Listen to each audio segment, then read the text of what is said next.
Kinabahan si Nami kaya itinuro nito ang sisi kay Usopp at saka sinubukang tumakas ngunit pinigilan siya ng kapitan. Doon na kumilos si Robin gamit ang 6th floor para maitakas si Nami kaya sa huli ay nabiisto na ng mga marino ang kanilang pagkakakilanlan. Samantala, habang palabas ng spa si Aokiji kasama ang grupo ni Luffy, nagsalita ito tungkol sa Great Pirate Era. Iniisip nito kung ang mga pirata ay nabuo dahil sa pagkakaroon ng One Piece o kung ang One Piece mismo ay nabuo dahil sa mga pirata. Ipinahayag din nito na si Z ay may planong puksain ang mga pirata sa pamamagitan ng pagwasak sa One Piece. Tumiwalag man sa pagiging marino ay nais pa rin ni Aokiji na sundan ang landas ni Z, ngunit hindi pa nito alam kung anong hakbang ang dapat niyang gawin. Pagkatapos ng mga sinabi ay nagpaalam na si Aokiji at sinabi kay Luffy na si Z ay naroon sa isla. Habang nag-iisip si Luffy tungkol sa pagkikita nila ni Z, dumating ang natitirang mga miyembro ng Straw Hat kasunod ang mga marinong humahabol sa mga ito. Nang malapit na ay umabante si Luffy at ginamit ang Conqueror's Haki na siyang nagpatamba sa lahat maliban sa kapitan. Nilapitan ito ni Luffy upang itanong kung nasaan si Z. Sinabi ng kapitan ng marino ang lokasyon ni Z at ipinaliwanag na balak nila iyong i-ambush. Kasabay ng pangyayaring iyon ay ang pakikipaglaban naman ni Z sa mga tauhan ng marino hanggang sa tanging si Kiba na lang ang natirang nakatayo. Ginamit ni Kiba ang Iron Mask ngunit madaling nabasag ni Z ang depensa nito gamit ang Haki. Kasunod yun ay ang pagsabog ng Dynastones na siyang naging sanhi ng pagsabog din ng bulkan. Inanunsyo ni Z sa kanyang mga tauhan na matagumpay ang pagkawasak ng second point at isang isla na lang ang kailangan nilang sirain. Ipinahayag din nito ang kanyang plano na Grand Reboot na kapag ang lahat ng mga pirata ay nawala na sa dagat, makikita umano ng mundo ang isang kamangha-mangha at bagong simula. Biglang dumating si Luffy kasama sina Zoro, Usopp, at Sanji sapagkat natuntunan ng mga ito ang kanilang kinaroroonan at agad na umatake. Hiningi ni Luffy na ibalik sa normal ang mga kaibigan niya, ngunit sa halip ay inatake sila nina Ain at Beans.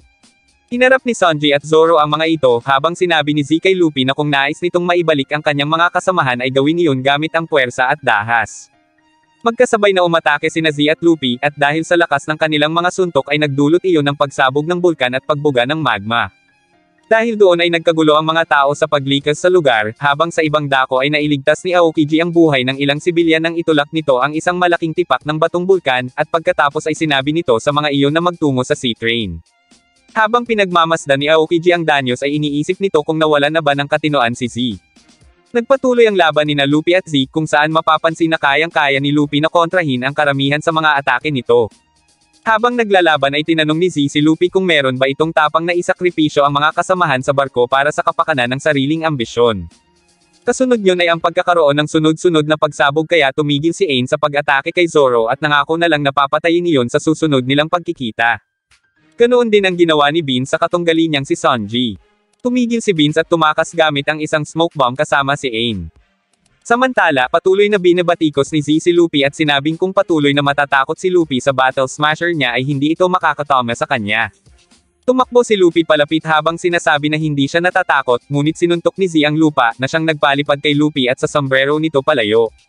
Pagkatapos ay binaril ni Z si Luffy gamit ang isang maliit na pistol na ang bala ay gawa sa sea stone kaya bumagsak sa lupa ang katawan nito. Pinagtawanan ni Z si Luffy at sinabing ang pinakamalalakas na tao sa New World ay hindi kailanman papayag na matamaan ng ganoon, ngunit kapag ang isang gumagamit ng Devil Fruit ay nagiging sobrang kumpiyansa at nakakalimot mag-ingat ay napaka-epektibo nyon. Nilimot ni Z ang sombrero ni Luffy at sinabing ibabaon niya iyon pagkatapos niyang sirain ang Great Age of Pirates. Pilit na tumayo si Luffy para subukang bawiin ang kanyang sombrero na ibinigay at ipinagkatiwala sa kanya ni Shanks. Ngunit, hinawakan siya ni Z ng mahigpit at sinabi na si Shanks pati na ang iba pang mga emperor ay mamamatay bago pa man nila malaman kung ano ang plano ni Z. Nagalit si Luffy at sinabing huwag insultuhin si Shanks pero tumugon si Z sa pamamagitan ng pagpapaputok ng Smasher's Cannon kay Luffy na siyang nagpabagsak dito. Nagsimula ng matakpe ng abo at lumunin ng lava ng bulkan ang buong isla kaya napilitan sina Usopp, Zoro, at Sanji na tumakas dala si Luffy.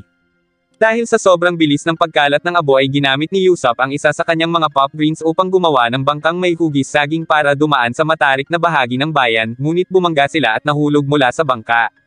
Nang tila katapusan na nila ay biglang dumating si Aokiji at pinaligiran ng napakakapal na yelo ang magma at abo, na siyang nagbigay sa 4 ng oras para makatakas.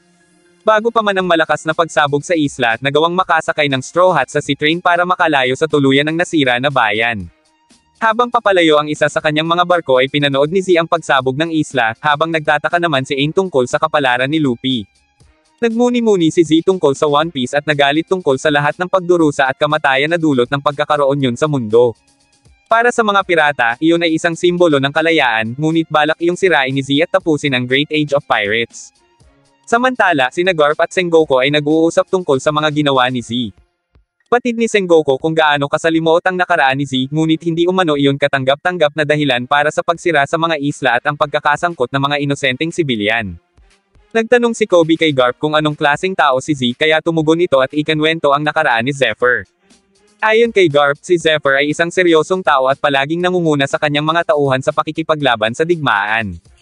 Naging admiral yun noon at namuhay na masaya hanggang sa mapatay ang kanyang asawa at anak ng isang pirata na may galit sa kanya. Gayunpaman, kinimkim niya ang sakit at kalungkutan sa kanyang puso at inialay ang kanyang sarili sa kanyang mga tungkulin.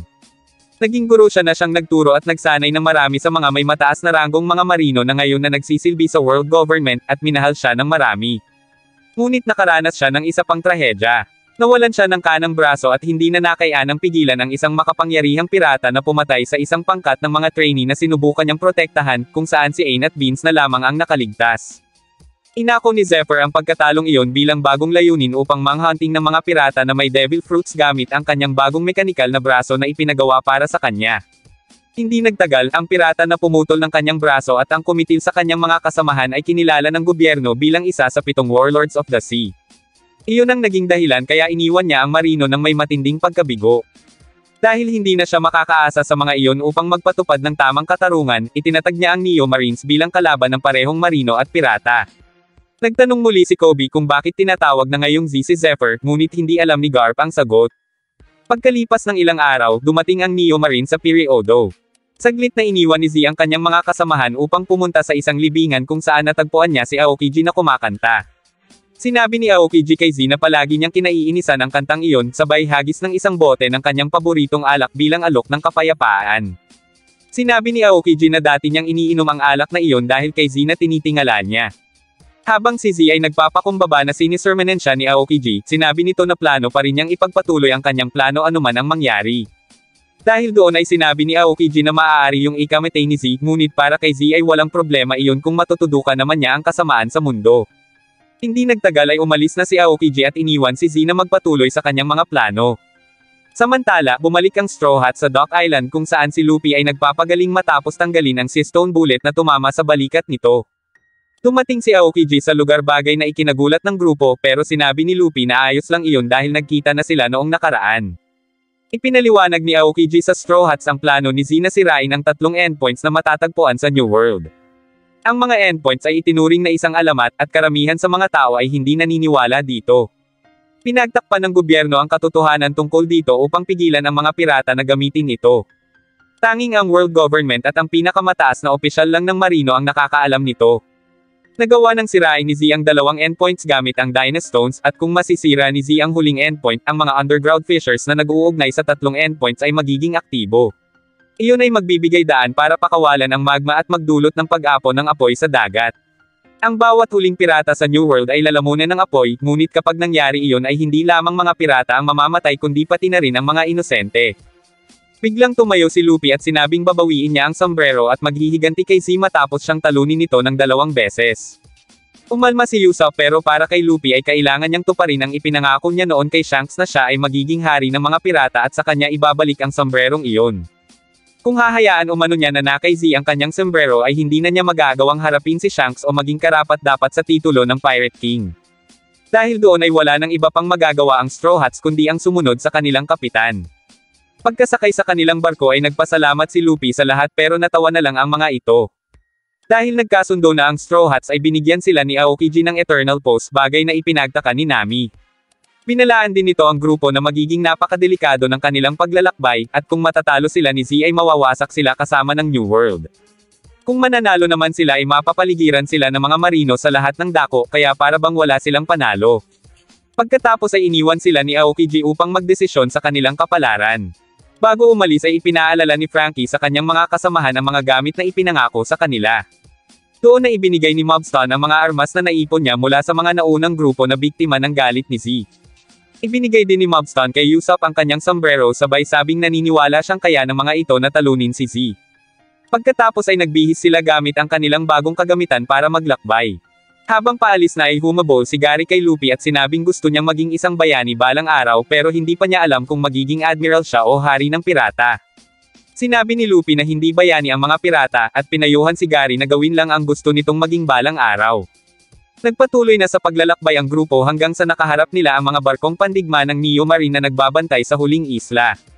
Gamit ang gaon cannon ay nakadaan sila sa depensa ng kalaban at nakarating sa baybayin kung saan isang malaking hukbo ng mga kalaban ang naghihintay. Agad na nagsimula ang labanan at ginamit ng Straw Hats ang kanilang mga bagong sandata. Si Zoro ay napahiwalay mula sa grupo at muling nakatagpo si Ain. Sinabi ni Ain na hindi siya papayag na makalapit si Zoro sa kanyang master pero ayon kay Zoro ay wala naman siyang galit kay Ain dahil nais niya lang na mapabalik sa normal ang mga kaibigan niya. Inamin ni Ain na maaaring hindi siya manalo ngunit gagawin niyang lahat para mapigilan si Zoro at handa siyang mamatay para kay Z. Gayunpaman sinabi ni Zoro na nararamdaman niyang may pag-aalinlangan sa teknik ni Ain bagay na ikinagalit nito. Sa ibang dako makikita si Sanji na nakikipaglaban muli kay Beans habang sinasabi kung gaano siya napapagod sa pakikinig kay Beans na laging binabanggit ang kanyang master. Tinalo naman ni Luffy ang malaking grupo ng Neo Marine gamit ang malaking piraso ng karne at nang mapabagsak niya na lahat ay kinain niya na iyon.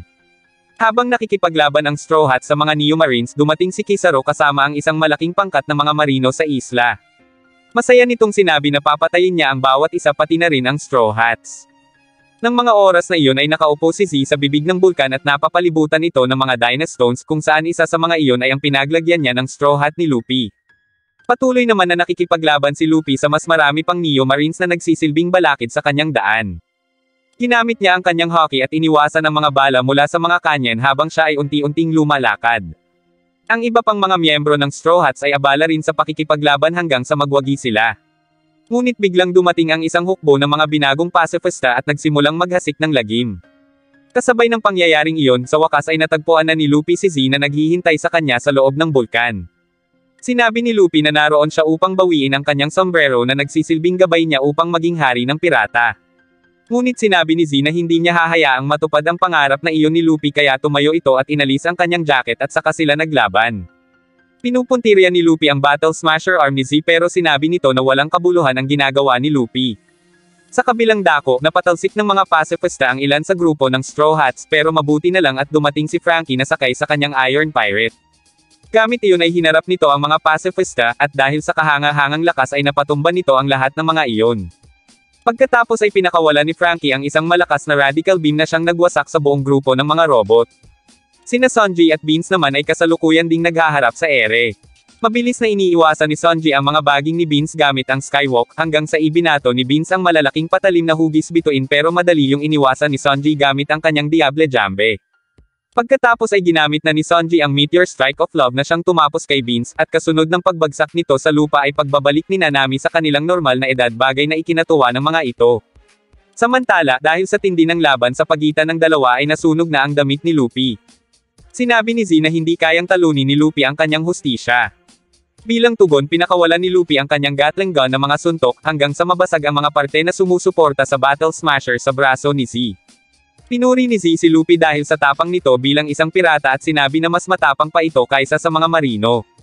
Sa mga oras na ito ay pinalaki na ni Luffy ang kanyang kamao sa pamamagitan ng gigant pistol at agad na inatake si Z. Tinapatan ni Z ang atake ni Luffy gamit ang kanyang kanang kamao na siyang naging sanhi ng pagkakaroon ng malakas na pagsabog na kumalat sa buong bulkan.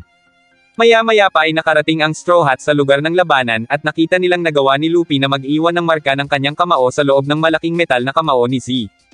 Tinanong ni Z si Luffy kung bakit labis ang pagnanais nito na labanan siya gayong kahit naman matalo siya ay walang magpapasalamat kay Luffy dahil sa pagiging pirata. Sumagot si Luffy na kung hindi niya matatalo si Z ay hindi siya magiging hari ng mga pirata. Biglang nabasag ang Battle Smasher at nahulog iyon mula sa braso ni Z kaya lumabas ang isang mas maliit na mekanikal na braso na maaari pa niyang gamitin. Sinabi ni Z na itataya niya ang kanyang buhay sa pagtapos ng ambisyon ni Luffy at hinamon niya ito sa isang huling laban. Doon na pinaganya ni Z at Luffy ang kanilang armament hockey dahilan para ang kanilang mga braso ay maging matigas at magkulay itim. Habang nagaganap ang isang brutal na laban pinapanood sila ni Aokiji mula sa malayo at sinabing bumalik na ang Black Arm na si Zephyr. Hindi nagtagal ay nagbigay si Z ng malalakas na suntok sa dibdib at siya ni Luffy na siyang naging dahilan para mapa-atres at magsuka ito. Gayunpaman, bumawi si Luffy ng isang malakas na suntok na tumanggal sa salamin ni Z. Isang maikling alaala ang bumalik sa isipan ni Z pero napangiti lang ito at nagpatuloy pa rin ang kanilang laban kahit pareho na rin silang nakakaramdam ng pagod. Sa kabila ng natitirang lakas, sumigaw si Luffy na magiging hari siya ng mga pirata, habang isinigaw naman ni Z ang kanyang pangalan sabay suntok sa mukha ni Luffy. Gumanti si Luffy pero pagkatapos ng ilang suntok ay tuluyan ng bumagsak si Luffy dahil sa pagkapagod. Kasunod nito, natumba na rin si Z sa lupa at hindi na nakayang magpatuloy sa laban. Habang nakahiga ay sinabi ni Z na tumanda na siya at hindi na kayang sumunod ng kanyang katawan. Nakaramdam siya ng pagkadismaya pero sinabi niya kay Luffy na masaya siyang nakalaban niya ito. Sa pagtatapos ng laban, natuwa ang Straw Hats para kay Luffy habang nalulungkot naman sina Ain at Beans para kay Z. Sinabi ni Z kay Luffy na kuhanin na ang sombrero at tapusin na siya pero sinabi ni Luffy na kontento na siya habang isinusuot ang kanyang sombrero at saka ngumiti. Dahil doon ay humingi ng paumanhin si Z kay Ain at Beans dahil sa binigay niyang pahirap sa dalawa. Gayunpaman nang makita ni Ain na maayos ang master nila ay nagsimula itong umiyak at sinabi na masaya siyang ligtas si Z. Ngunit ang muling pagsasama ay panandalian lamang nang dumating si Kizaru kasama ang kanyang hukbo at sinabing papatayin niya ang lahat. Sinabi ni Z na nagawa na niya ang lahat ng gusto niyang gawin kaya ngayon ay oras na para pagbayaran niya ang mga iyon habang naglalakad patungo sa hukbo ng mga marino. Ipinaalala ni Z kay Luffy na maglalakbay pa ang mga ito kaya sinabi niya na siya na ang bahala sa mga iyon. Sinubukan ni Ain na pigilan si Z ngunit naglagay si Aokiji ng isang malaking pader ng yelo na naghati sa kanilang lahat. Sinambit ni Z na sa huli ay binigyan siya ni Aokiji ng lugar upang mamatay habang walang takot na hinaharap ang mga marino. Kahit nanghihina na, ang hilaw na lakas ni Z ay nanatiling nangingibabaw sa lahat ng mga sundalo sa paligid niya. Pinakawalan ni Kizaru ang kanyang atake na Sacred Yasaka ni Jules na siyang nagpakawala ng libo-libong sinag ng liwanag sa kalangitan na bumagsak kay Z. Labis mang nasaktan si Z dahil sa mga sugat at mga butas sa katawan ay patuloy pa rin itong tumayo para lumaban. Nagsimulang umiyak ang mga marino dahil kinakailangan nilang patayin ang kanilang minamahal na guro. Bago muling umatake ay sinabi ni Z na ibibigay niya sa mga ito ang huling sesyon ng pagsasanay, at saka ibinuhos ang lahat ng kanyang lakas para sa isang huling laban. Samantala, naglayag na ang Straw Hats paalis sa isla habang tahimik na pinapanood ang laban na nagaganap. Malungkot ang mga ito habang ibinubuhos ni Z ang kanyang buhay upang iligtas sila. Sa huli, natalo si Z at pumanaw. Agad na dinalaw ni Ain at Beans ang puntod ni Z na may nakapulupot na Battle Smasher arm sa krus na may bakas pa ng kamao mula sa suntok ni Luffy. Sinabi ni Aokiji sa dalawa na huwag silang umiyak para kay Z dahil nabuhay naman ito ayon sa gusto nito at walang anumang pagsisisi. Para kay Aokiji, si Z ay isang kahanga-hangang tao.